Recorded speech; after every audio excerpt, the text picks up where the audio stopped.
So it's 2009, and a new carton hits the shelves inside the grocery stores. January 8th, 2009 specifically. And so the old carton was selling orange juice. It had a straw in the middle, and it's been there for decades, straight through the orange. And the whole brand built themselves around it. Now a branding agency, took it off and decided to put a glass of orange juice instead with a new type, cleaner design, and a new cap. The cap was designed to look more like orange juice. They spent over $35 million to try to push this product in, and a lot of people liked it. People were sick of the old design. The work was clean and it was modern, and it won the pitch. And then it hit the aisle.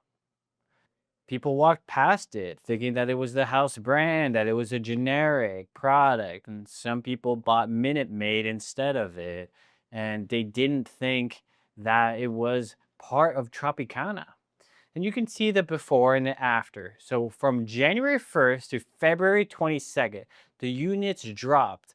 The sales units dropped down 20%, which cost them over $30 million. And then February 23, which was only 6 weeks later after launching the product, they decided to go revert back to their old design because they knew that this wasn't working. And here's the thing. The thing is, nothing was really wrong with Tropicana. Tropicana was the category leader. It sold more orange juice than anybody else. They had $700 million in the line. There was no crisis. There was no significant drift. It was a company that was tired of looking at their own packaging. So they mistook that feeling of being sick of their own packaging as a strategic problem in order to just modernize their own packaging. They cut and they cut into the one thing that the brand could not afford to use. The thing that people remembered them by, that they knew them by, that brand distinguishable asset. I'm John Luke. Welcome to Position to Win. There are two types of brands, the ones that accept their positioning in the market and the ones that challenge it. And this show is for the challengers and for the founders and CMOs who are responsible for making that change happen. This is episode 13. This is the last of season 1. And so we're going to talk about the question that I get asked more often, and that is, when is a good time to rebrand? Let's talk about rebrand. Rebrand can be split into 4 different buckets, right? We got 4 different operations, risk, and cost. So if you think a rebrand can simply mean a refresh or a repositioning or a total rebrand or a new brand. Episode 6, we talked about brand identity and the main core touch points that includes in brand identity. So we have the name, we have the verbal identity, the visual identity, the experience, and then the behavior. And that is overall the full stack of verbal identity of all the main touch points that you need to know. Let's first talk about refresh. Refresh is when the visuals change only. The positioning holds, the language stays the same, everything you know about the brand basically stays the same, and there's a modernization that's taken. Repositioning is what we talked about episode 12, last episode. And that's when the meaning moves. The name stays, but the mental slot moves in people's head. So if you think about Old Spice, right? We talked about that. Wyden and Kennedy did a research, and 60% of body wash was bought by women. This is after decades and decades of talking to men in the shower. Now, all of a sudden, the positioning changed and stopped talking to the user and started talking to the buyer, talking to the women that actually bought the product. Now, the product itself didn't change, the name didn't change, but the person being addressed in the campaign did, in the branding did. And so that's a repositioning. Notice that the repositioning also includes a refresh modernization, and obviously there's graphical implementations to it. But the way that people see the product completely changed. And then there's rebrand. A rebrand cuts into the name. It changes the name and the architecture. This is the most expensive work as you are losing some of the core brand equity that you've built up. And you do this after crisis, or you do this maybe under potentially expansion, or when the name doesn't fit anymore. So this is the first thing that people say, but it's not often what they mean. And oftentimes, a rebrand doesn't actually mean that they are actually looking for a brand new brand entirely. And then there's a point that people often forget. This is the new brand. This is the thing that a lot of times people don't really talk about. So, for example, Lexus in 1989 created a different brand, a different marquee, its own name and logo to address luxury buyers that Toyota, who owned Lexus, couldn't target. So rather than Toyota diluting their brand into having a premium line and addressing the whole market, they created a luxury brand. Yes, this is a very common strategy. Ford did the same thing with Mustang. Mustang is their premium line, and while keeping the Ford name still behind it. Now, we talked about this a little bit more in episode 4 when we talked about brand architecture. We talked about the different architectures, what the purpose were. And so if you really want to revisit that, feel free to go back to episode 4. So in episode 4, we talked about the brand architecture. But either way, a brand new name gives you the ability to go somewhere that the parent brand or the other brand is unable to go on its own without diluting some of its brand equity or being able to speak to the same audience with the same type of appeal. Sometimes the parent brand can't credibly go to the same place that a sub brand can. When you think about these in entirety, a refresh doesn't really need permission. You don't need permission to go get a haircut. You should just get it and improve the way you look. Repositioning does need a reason. You are going to change the way you are addressing people because the way you're currently doing isn't working. A name needs proof. A name is a significant change. So you need evidence that the current name isn't working. Every rebrand is a decision about what you want to change, what you want to keep the same, and how deep you want to go, and how unique you want to be positioned in the market. And what are people remembering you for, and where's the appeal? And those are these type of concerns that you need to address at the table. And then you really understand where the dissection is and what is the goals you're trying to accomplish and where you want to go from there. There's a few conditions that come to a rebrand that I think is worth mentioning. And one of them is actually the most obvious. It's when the business has already changed. Apple computers came out with the iPhone. So then they dropped the word computers. In 2013, the CFO of Dunkin' Donuts said, "Hey guys, we are a beverage company." Over 50% of their sales were tied to beverages alone. The CFO of Dunkin' Donuts, Paul Carbone, said to investors in 2013, "We are a beverage company." In the annual report, he said, 57% of our sales today is tied to beverages. People are drinking coffee and beverages way more than donuts. So by 2018, that became 60% and it grew time and time again. So Dunkin' Donuts evolved to being a coffee business with a donut in the name for 5 years. And then in August 2017, they publicly said that they were considering dropping the name Donuts and just keeping the name Dunkin'. So they explored this with a few locations. So across 8,500 US location, they just decided to practice this on a handful of locations. So next to their flagship location, a mile away, they started a new location where they just called it Dunkin' to test out to see how people experienced the brand and what people felt and things like that. And they found that linguistically, people were already using the word Dunkin' to abbreviate Dunkin' Donuts. So it worked, but they waited a whole year before implementing this live to the brand. Another thing that happened is Coca-Cola found that people started abbreviating Coca-Cola for Coke. So then they launched a brand named Coke. So when the business changed or when people calls the brand a nickname, this is a good opportunity to capitalize on that and to double down and create a new brand to match what's currently already happening in the market. See, Dunkin' Donuts didn't teach America the new name. America was already calling it Dunkin'. Their own announcement said so. Customers had already done the rebrand. The company was just the last thing to make it official. And they kept everything that was iconic about the brand. They kept the pink, the orange, the 1973 sans serif typeface, and they only removed one word.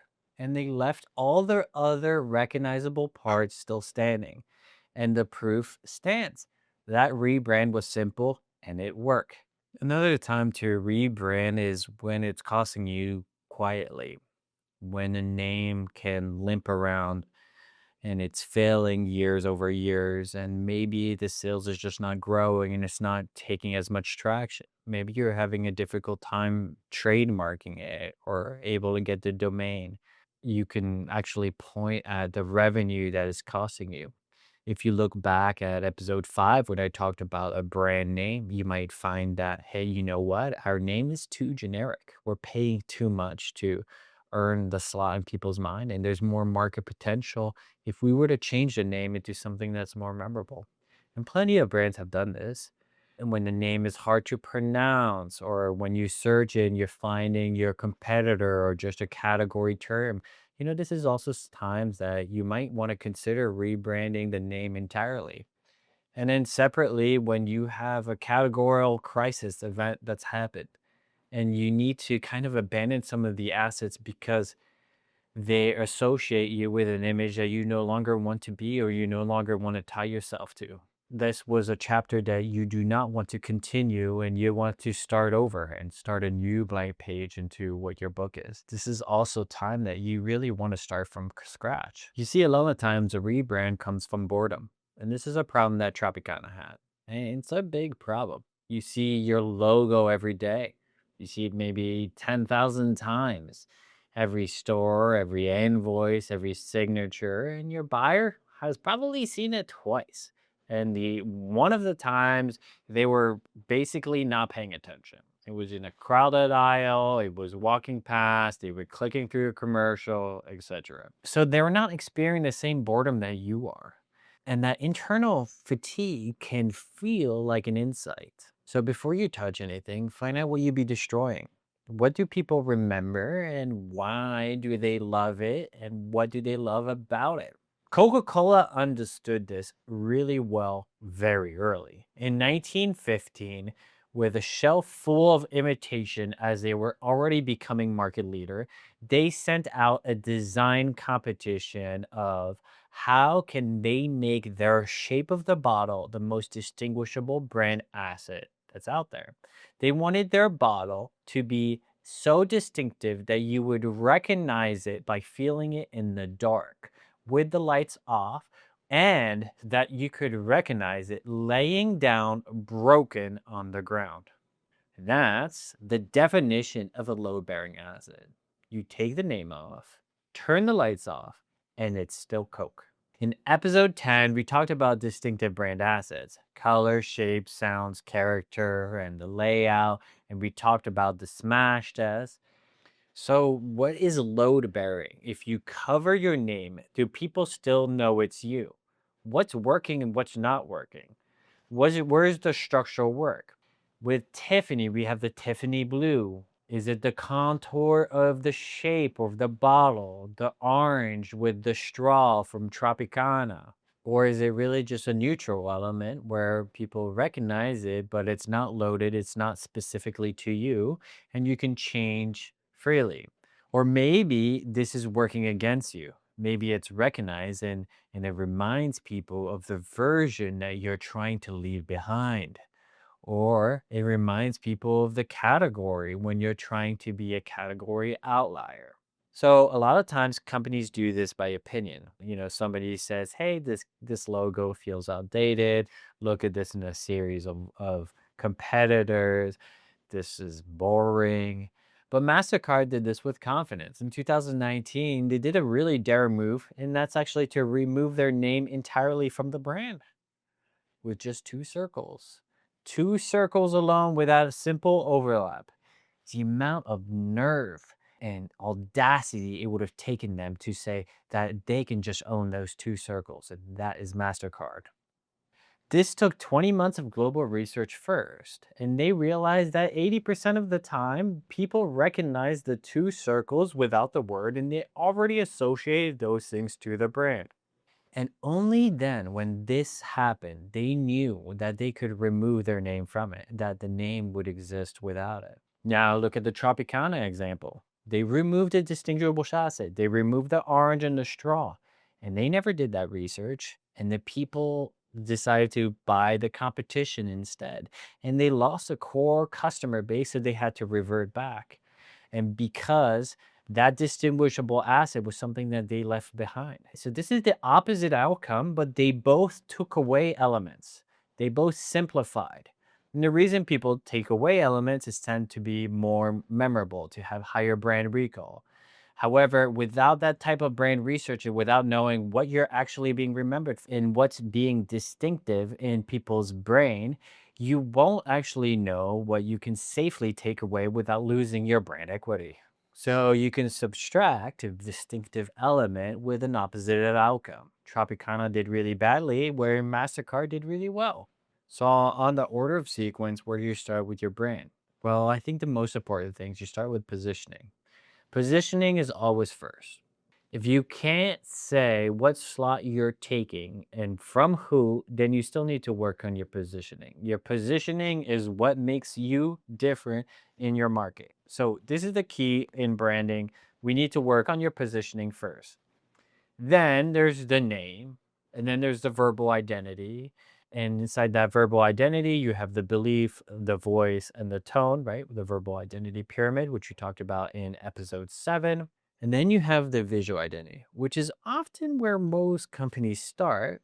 And this is often why a rebrand or a brand refresh produces a nicer brand version of the same problem, where they don't have clear positioning or really unique value proposition, but their logo feels more modern, and however, they're not really ownable or distinguished. So visual identity is where most brands start, and this is why most rebrands produce a nicer version of the same problem. It just looks more modern without addressing the core issues.